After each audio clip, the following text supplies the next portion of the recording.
Rasululloh sallallohu alayhi vasallamning aqidasi, tahorat ilish shakli, namoz o'qish shakli javhari. Avtori muhaddis Shayx Muhammad Nasruddin Albani. Tarjima qiluvchi Abdul Ahad Amir Salafi. Bismillah, alhamdulillah, assalatu wassalam ala rasulillah. Assalamu alaykum wa rahmatullohi wa barakatuh. Tövəndə diqtanlağa Rasululloh sallallohu alayhi vasallamning aqidasi, tahorat ilish shakli, namoz o'qish shakli javhari nomli kitobni o'qiymiz inshaalloh. A'udhu billahi minash shaytonir rojim.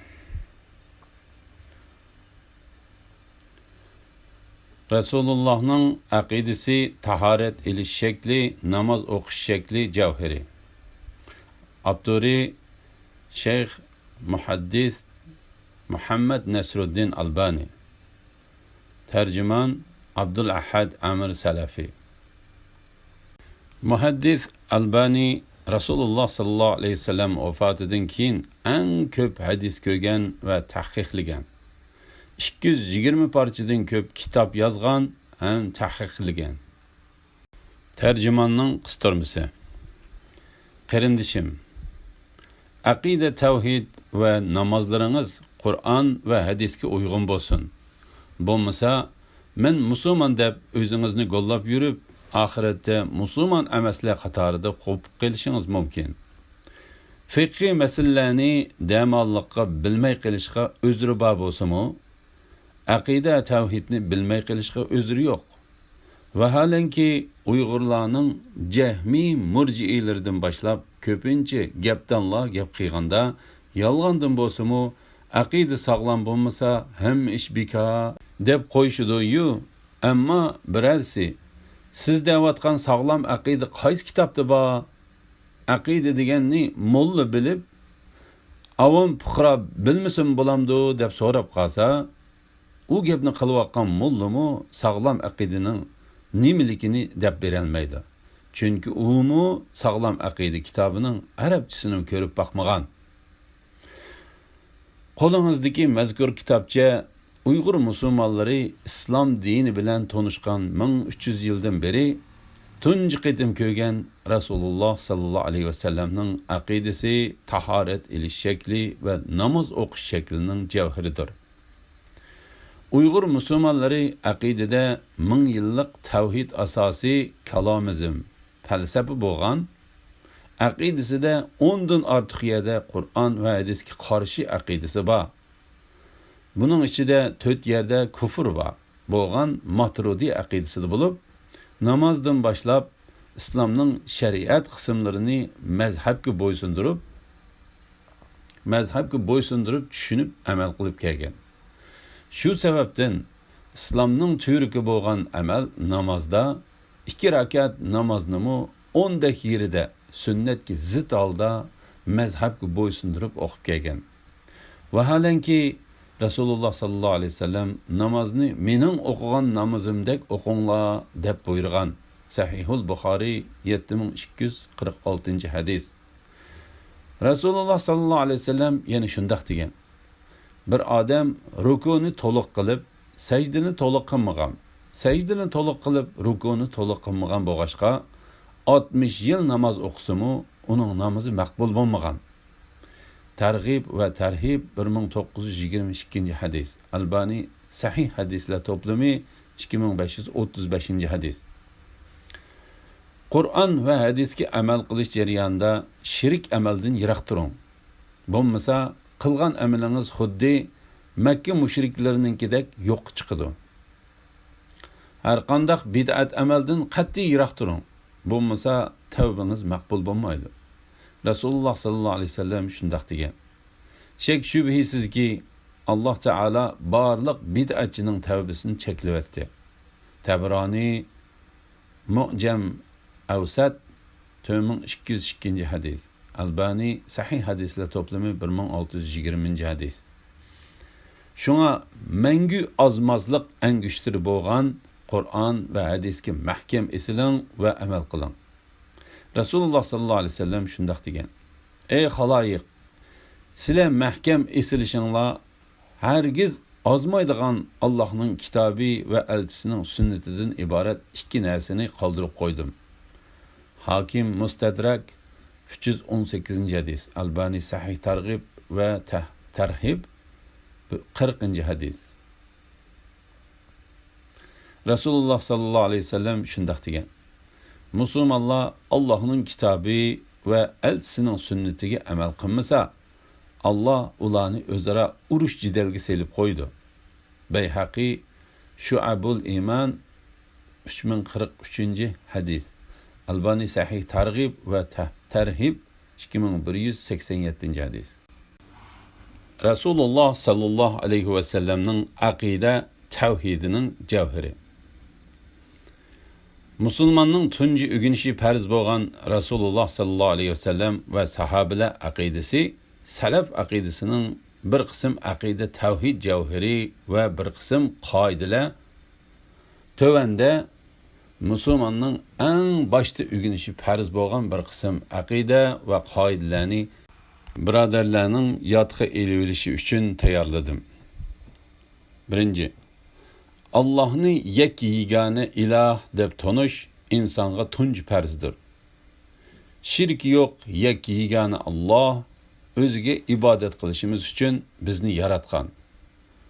Hafiz Hakami Ma'arij Qabul 29:1, Ahmad Mazrui Aqida Tifl 1:1. İkinci, Allah'a iman etish degan Allah'ның Rablik, terbiyeligichilik, ilahlık ve isim sıfatlarida yekki yegane ekanligiga keskin holda tasdiq qilishdir. Ahmad Mazrui Aqida Tifl 14:1. Üçüncü, imanning haqiqati. İman degan ibodatga loyiq faqat birla yegane Allah'ның barligiga, Muhammad sallallahu aleyhi ve sellemning Allah'ның quli ve elchisi ekanligiga tilda iqro qilish, qalbida tasdiqlash ve beden bilan amal qilishdir. İman taat amal bilan ziyoda bo'ladi, gunoh ma'siyat bilan ojizlashidir. Dini bilim bilan kuchayib, nadan jahillik bilan ojizlashidir. Racih Şerh Risale İman 6:1. Ahmed İbni Hanbal Aqida Rivayet Hallal 117:1. Dördüncü, imanning 6 rukn türiki. İman degan Allah'a, farishtalarga, kitoblarga, elchilarga ve ahiret günüge iman etish. Taqdirning yaxshilik va yomonligiga iman etishdir. Sahih Muslim 102. hadis. 5. İmanning eng mustahkam tutqusi Allah uchun yordam berish, Allah uchun qarshilashish. Allah uchun yaxshi ko'rish, Allah uchun o'ch ko'rishdir. Albani Sahih hadislar to'plami 998. hadis. 6. Salaf solihlar, salaf olimlar ve cumhur olimlar shundoq ittifoq kelgan. Kimiki tili saq turib, ikki shahodat kalimasi Allohdan boshqa ibodatga loyiq iloh yo'q, Muhammad Allohning payg'ambari ni tili bilan aytmasa, yoshurun ve oshkor holda kofirdir. İbn Taymiye İman Avsat 154:1. 7. Söz, iman amel bilan payda beradi. Amel faqat söz bilan payda beradi. Söz ve amel faqat niyet bilan payda beradi. Niyet faqat sünnetga uygun bo'lgandala payda beradi. İbane 1089. numar sahih. 8.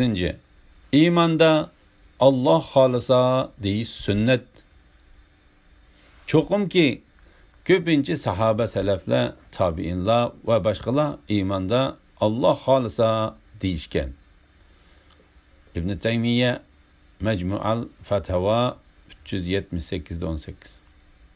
9. Ahli sünnet ve cemaat e'tiqodi shuki iymon degan Allah o'zini sifatlagan sifatlarga va Rasululloh sallallohu alayhi vasallam sifatlagan sifatlarga o'zgartmasdan, bekor qilib o'tmasdan, qandoqligini surishtirmasdan va o'qishtirib olmasdan iymon etishdir. Ibn Taymiya Majmu'al Fatawa 162-3. 10. Qur'on Allohning kalomi, maxluq emas. Kimiki maxluq deb gumon qilib qolsa, Qur'onga kofir bo'lgan bo'ladi. Buningga gap qilmagan odam uningdan eskidir. Ibn Batta Ibana Kubra 241. 11. Kimiki Allah Musa aleyhisselam bilan so'zlashmagan desa, Qur'onni yolg'onga chiqargan. Rasululloh sallallohu alayhi vasallamga raddiya qaytargan kofirdir. Mush so'z uchun tavbaga buyuriladi. Tavba qilmasa gardiniga uriladi. Ibn Batta Ibana Kubra 495-numar sahih. 12. Ummatning salaflari va imomlarining mazhabi salaflar Allohning ism sifatlari masalasida Allah va Rasululloh bekitgan ism sifatni o'zgartmasdan, bekor qilmasdan, qandoqligini so'ramasdan, maxluqqa o'xshatmasdan, ya'ni maxluqqa o'xshatmasdan isbotlash. Allohning ism sifatlarini bekor qilmasdan, barliq ayib nuqsonlardan pok deb bilish.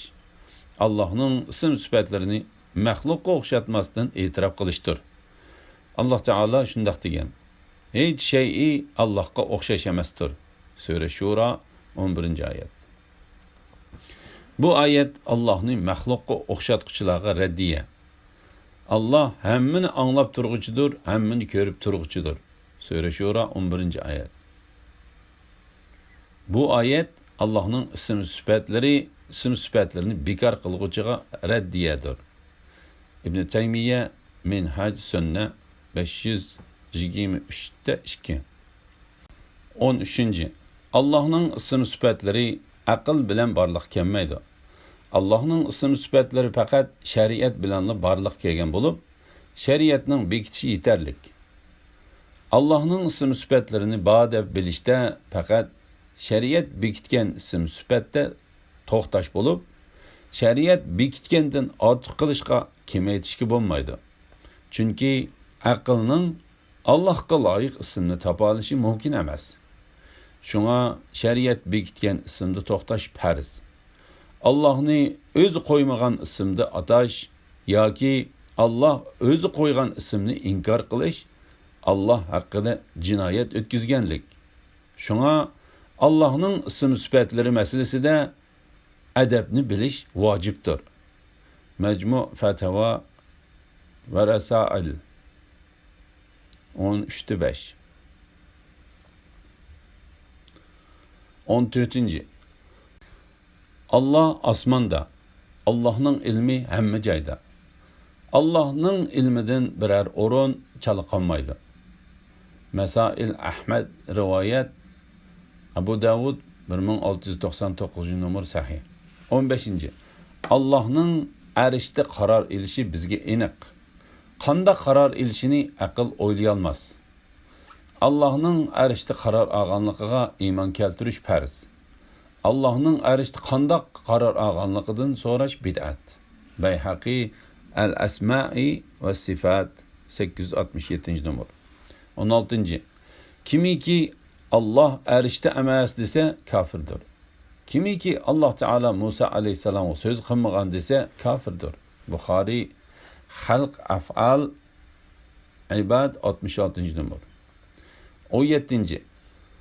Kufri e'tiqodda yoki so'zda yoki amalda sodir bo'ladi. Mavsu'a Albani fil Aqida 179-4. 18.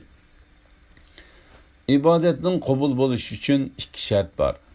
Birinchi, Allohga ibodatni chin ixlos bilan qilib, Allohning yuzini qiyomatda ko'rishni orzu qilish. İkinci, Resulullah sallallahu aleyhi ve sellem'ge ergeshish ve Resulullah sallallahu aleyhi ve sellem'nin sünneti ve yolunu çın tutuş. Allah qilgan ibadetke havoya havas ve bid'at aralashtirmay, şeriatga uygun amal qilishdir. 19.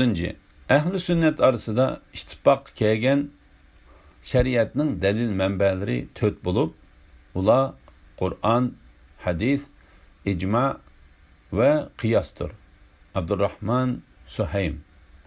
İcabat 41 Albani Mevsu'a Albani fil Aqida 941 diyette. 20. Sünnet ve bid'at. Sünnet degan Resulullah sallallahu aleyhi ve sellem ve sahabeler aqida qilib iman etgan, amal qilgan dinga oid ishlardir. Resulullah sallallahu aleyhi ve sellem nicat tapqıcı firqa to'g'riliq shundoq degan. Nicat tapqıcı firqa men ve sahabelerimning söz ve amallari bor bo'lgan firqadir. Sunan Tirmizi 2641 hadis sahih. Resulullah sallallahu aleyhi ve sellem shundoq degan.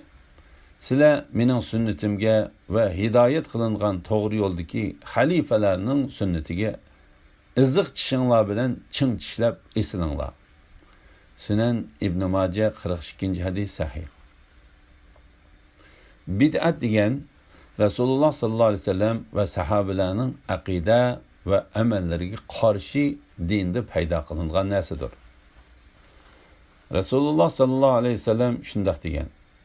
İshlarning eng yomoni dinda paydo qilingan yangilikdir. Dinda paydo qilingan barliq yangilik bid'atdir. Barliq bid'at ozg'unlikdir. Barliq ozg'unlik devzaqtidir. Nasai Sunan Sughra 1578 hadis. Sahih. İbn Uzaymin Mecmu Fatawa ve Rasail 24-5. İbn Ömer radıyallahu anhu shundoq degan. Kishilar bid'atni yaxshi deb bilsa-mu, har qanday bid'at ozg'unlikdir. Muhammad Marvazi Sünnet 82. hadis. Sahih. Ama Ömer radıyallahu anhu'nun cemaatlik taravihini bu acab yaxshi bid'a ha degan so'zi Muvatta Malik 301 numurluq dini ma'nidagi so'z emas, lug'at ma'nisidagi so'zdir. Bu so'zni shariat ma'nisidagi bid'at deb tushunish to'g'ri emas. Chunki jamoatlik taravihni Umar radıyallahu anhu yengidan paydo qilgan emas, balki Resulullah sallallahu aleyhi ve sellem o'qigan shariatda asli bor amaldir. Resulullah sallallahu aleyhi ve sellem ummatga farz bo'lib qilishdan diqqat qilib, dastlabda o'qigan jamoatlik namozni keyin o'qimagan. Umar radıyallahu anhu davrida farz bo'ladigan ish bo'lmagandan keyin taravihni Resulullah sallallahu aleyhi ve sellem o'qigan holatini asli keltirgan. Şeyh Dir'ami izohati. Resulullah'ның taharet ilish shakli javhiri. Taharetning farz bo'lishi. Alloh taolo shundoq degan. Ey mu'minlar, sizlar tahoratsiz bo'lib namoz o'qimoqchi bo'lib turganinglarda yuzinglarni yuyinglar, qo'linglarni jeynikinglar bilan qo'shib yuyinglar. Beshinglarga mashhid qilinglar. Putinglarni o'shqinglar bilan qo'shib yuyinglar. Sura Maida 6. oyat. Rasululloh sallallohu alayhi vasallam shundoq degan. Tahoratsiz o'qilgan namozni Alloh qabul qilmaydi. Nasai Sunan Sughra 139. hadis ve başka muhaddisler toplagan sahih hadis. Resulullah sallallahu aleyhi ve sellem her namazga taharet alattı. Albani sahih Abu Davud 163. hadis. Resulullah sallallahu aleyhi ve sellem shundoq degan. Agar ummatimga qiyinchilik bo'lib qolmasin demasam, her namazga taharet elishga buyurdim. Yoki her taharetga misvak ishlatishga buyurdim. Musnad Ahmad 7504. hadis. Albani Sahih Targ'ib 200. hadis. Resulullah sallallahu aleyhi ve sellem'ge nan ve go'sht keltirildi. Keyin Resulullah sallallahu aleyhi ve sellem su keltirib taharet aldı ve zuhur namozini o'qidi. Ondan qapqagan tamoqni ekeldirib yedi. Ondan qayta tahorat olmayla namozga turdi. Musnad Ahmad 10453 hadis. Buxoriy, Muslim shartiga asosan sahih. Tahorat elishdan niyat qilish vojib. Tahorat elishning shakli: misvakni tayyorlash va bismillah deyish. Rasululloh sallallohu alayhi vasallam shundoq degan: Allohning ismini demagan odamning tahorati yo'q. Albani Sahih Abu Davud 90-hadis. İki qo'l alqinini yuyish sunnat. Eg'izga suv elish, burunga suv elish va burunni tozalash bular vojib. Rasululloh sallallohu alayhi vasallam eg'iziga suv elib bo'libla burniga suv olatdi. Ya'ni bir changal suvning yerimini eg'iziga, yerimini burniga ishlatdi. Burniga o'ng qo'li bilan suv elib, so'l qo'li bilan burnini tozalaydi. Ramazon tutmaganlar bo'lsa, burniga suv elishni voyiga yetkazishga buyurgan. Yüzünü yuyish farz. Saqal orasiga suv o'tkazish mustahab. İki qo'lni ikki jaynak bilan qo'shib yuydi. Rasul sallallohu alayhi vasallam barmoq bilan silab, barmoqlar orasiga suv yetkazgan. Boshning hammasiga masih qilish farz. Buning shakli: ikki qo'li bilan boshning peshona tarafidan boshlab gardinigacha silab opirish. Yana ikki qo'li bilan gardinidan boshlab silab beshining peshonasi tarafiga qadar qaytirib opirish. Boshqa 3 qitim masih qilish mustahab. Boshda salla bo'lsa, boshning bir qismiga masih qilsa bo'ladi. Salla ustidami boshqa masih qilsa bo'ladi.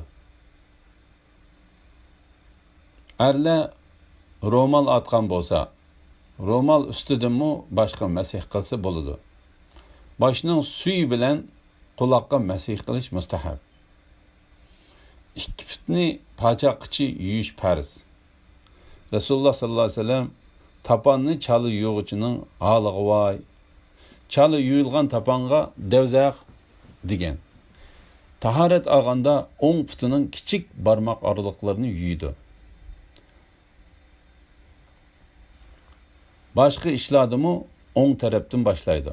Rasululloh sallallohu alayhi vasallam shunday degan: kiyim kiygandimi, tahorat olgandimi o'ng tarafdan boshlanglar. Sunan Abu Davud 4141-hadis sahih. Rasululloh sallallohu alayhi vasallam tahorat olganda bir qitim, ikki qitim va 3 qitimdan yuyib shunday degan: kimiki buningdan ortiq yuysa, yomon ish qilgan bo'ladi, haddidan oshgan bo'ladi, zulm qilgan bo'ladi. Sunan Nasai 140-hadis. Tahorat ilib bo'lgandan keyin bunu duani o'qish mustahab. Tahoratdan keyin bu duani o'qisa, jannatning 8 eshigining xolig'idan kiradi. Yigona Allohdan boshqa ibodatga loyiq iloh yo'q. Muhammad Allohning quli va elchisi deb guvohlik beraman.